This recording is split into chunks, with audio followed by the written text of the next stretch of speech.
안녕하세요, 써니원입니다. 책을 펼치면 보이는 까만 텍스트들, 나를 지루하게 하고 지겹게 만드는 책엔 관심도 없었는데 그런 내가 7년 전 38살에 제 손으로 처음으로 책을 펼쳤던 때가 생각나네요. 상처 입은 내면화에 중독된 수치심, 생전 처음 보는 개념들을 익히고 색펜으로 가슴에 와닿는 내용을 표시하면서 내가 책을 다 읽게 되네 하는 생각이 들었어요. 38년 동안 대충 학교 졸업하고 대충 직장 다니다가 시집가서는 대충 하루를 때우던 사람이었으니 말이에요. 하지만 낯선 용어들을 읽으면서 나의 상처를 단어로 정리해주는 방식이 그리 싫지만은 않았어요. 오히려 그래서 이랬구나.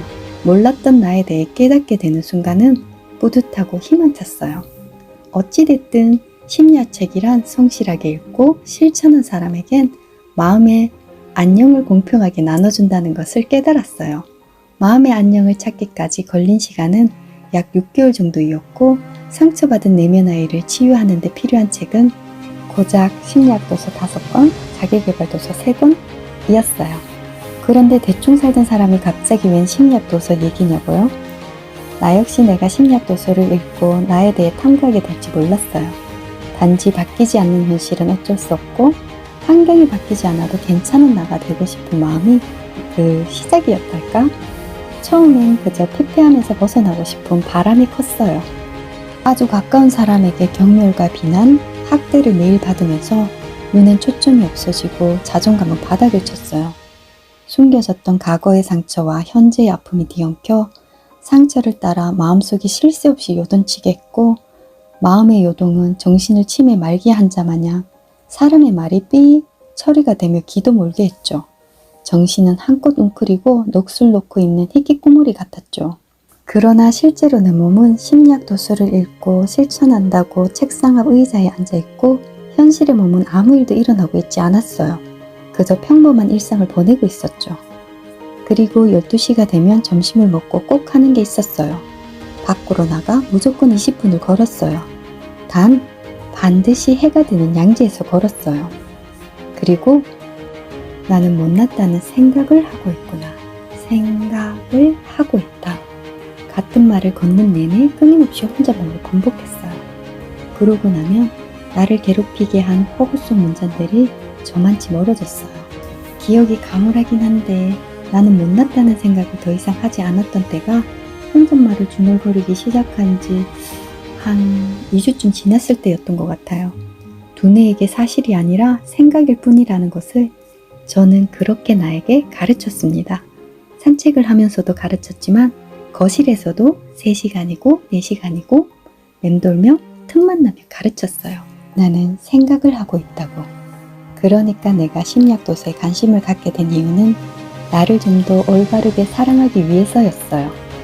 나를 괴롭히는 허구들로부터 사실과 구분하기 위해 나에게 주어진 상황에 대해 지나치게 무겁게 받아들여 거기에 짓눌리지 않기 위해 자기 치유에 성공한 사람을 책으로 만나면서 자기 치유가 가능하다는 걸 확인하며 튼튼한 마음의 안녕으로 가는 기초를 나도 조금이나마 배우고 싶었어요. 심리학 도서를 구매하면서 자기계발 관련 도서도 몇 권 더 구매했어요. 저는 여러 권을 한꺼번에 읽고 싶어서 학교 수업처럼 요일을 정해진 시간에 책을 돌아가며 조금씩 읽으며 실천했어요. 물론 메인은 심리학 도서였어요. 명상, 미라클 모닝, 마인드셋, 내면아이까지 나를 탐구하고 나를 올바르게 사랑하는 방법을 내가 나에게 가르치고 배우려면 여러 가지 책이 있어야 한다는 걸 보면서 해야 될 것이 많구나를 실감했어요. 멘토가 있는 것도 아니고 막막했지만 진짜 책대로 되는지 안 되는지 궁금했어요. 호기심 반, 절실함 1000%였어요. 저 같은 경우에는 상처받은 내면아이라는 책을 따라 했는데 책에서 당신이 받은 학대를 확인하기가 초기 고통 연구하기로 첫 번째 해야 할 일이었어요. 드디어 심리학 도서를 실천하는 첫날, 나는 거실에 앉아 엄마에게 전화를 걸었어요. 엄마, 나 내 마음의 상처를 좀 치료하려고 하는데 나 태어났을 때부터 지금까지 시간의 순서에 따라서 내게 일어났던 안 좋은 일들을 다 이야기해줘. 내가 기억 못하는 것까지 빠짐없이. 상처 하나라도 놓치고 싶지 않고 다 알고 싶은 걸 보니 내가 얼마나 간절한지, 얼마나 불행한지, 얼마나 처참한지 새삼 알 수 있었어요.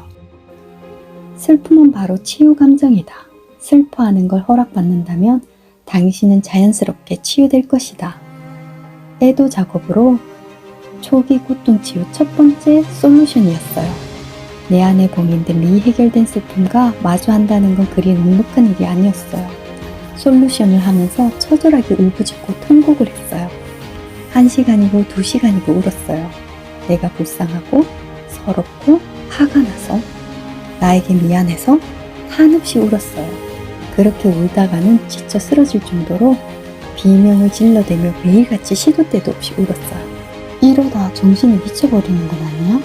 라고 겁을 먹을 정도로 무서워하면서도 쉽게 우는 것을 멈출 수가 없었어요. 그렇게 봉인된 슬픔을 토해내다 보니 어느새 내 마음 한켠에도 텅 비워진 조그마한 공간이 생겼어요. 의아하면서도 흐뭇했어요. 그걸 해냈다는 게 기뻤고 어쩌면 될지도 모른다는 생각을 했어요. 그리고 저는 다음 챕터 갓난아이 치유하기로 넘어갔죠. 그렇게 비워낸 작은 공간에는 나의 사랑으로 채웠고 6개월이라는 시간이 흘러 마지막 단계에 이르렀어요. 기향의 명상. 다행히도 결과는 성공적이었어요. 명상이 채 끝나기도 전에 내 안에 저 깊은 심부에서부터 환한 따스함이 피어나며 내 온몸을 뒤엎었어요. 제 눈빛은 빛났고 전 마치 에베레스트산 정상을 정복한 듯한 기분을 느꼈어요.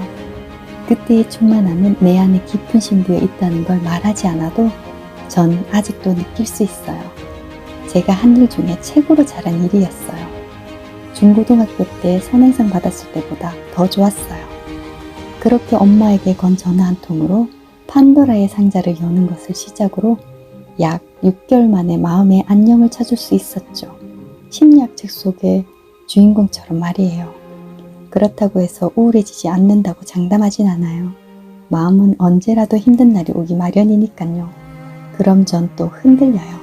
하지만 전 그런 날이 또 오더라도 제가 책에서 배운 것처럼 전 마음껏 울어요. 슬픔이 봉인되지 않게. 40이 넘어서도 제가 책을 읽는 것은 책은 부작용이 없는 만병통치약이거든요. 스스로 응급처치 정도쯤은 할 수 있게 해주거든요. 배운다는 건 때론 정해진 규칙을 벗어나요. 책에서 어떤 세계를 더 알고 싶은 마음, 그 호기심과 시작하는 책 읽기의 설렘은 점수를 매길 수 없을 테니까요. 책을 읽고 달라진 게 없더라도 괜찮아요. 다른 세계를 엿볼 수 있으니까. 오늘의 메시지는 그리 많은 책을 읽지 않아도 당신에게 필요한 정보 정도는 책 속에 있다는 거예요. 내가 얼마나 실천하느냐 아니냐의 문제라는 것을 저는 배웠거든요. 책을 읽고 한번 실천해 보는 걸 전 책 한 권 읽어본다고 표현해요. 정리를 하자면 마음의 안녕을 찾아주고 튼튼하게 한 건 고작 책 8권이었어요. 마음의 안녕만 찾아준 게 아니고 수치심도 교정해주고 초롱성 같은 마음도 선물해줬죠. 책은 나에게 그런 거였어요. 그러니까 당신도 힘이 든다면 책으로 도망치세요. 그 속에 당신이 찾고 있는 답을 책은 언제나 부작용 없이 내어줄 거예요. 내가 찾았듯이 당신도 찾을 수 있을 거예요. 저도 책을 실천해보면서 효과를 봤던 거, 낭패를 봤던 거 하나씩 올려드릴게요. 이렇게 좋은 책이 많은 세상에 태어난 건 행운인 것 같아요. 제 영상이 도움이 되었다면 좋아요, 구독, 댓글 부탁드려요. 감사합니다.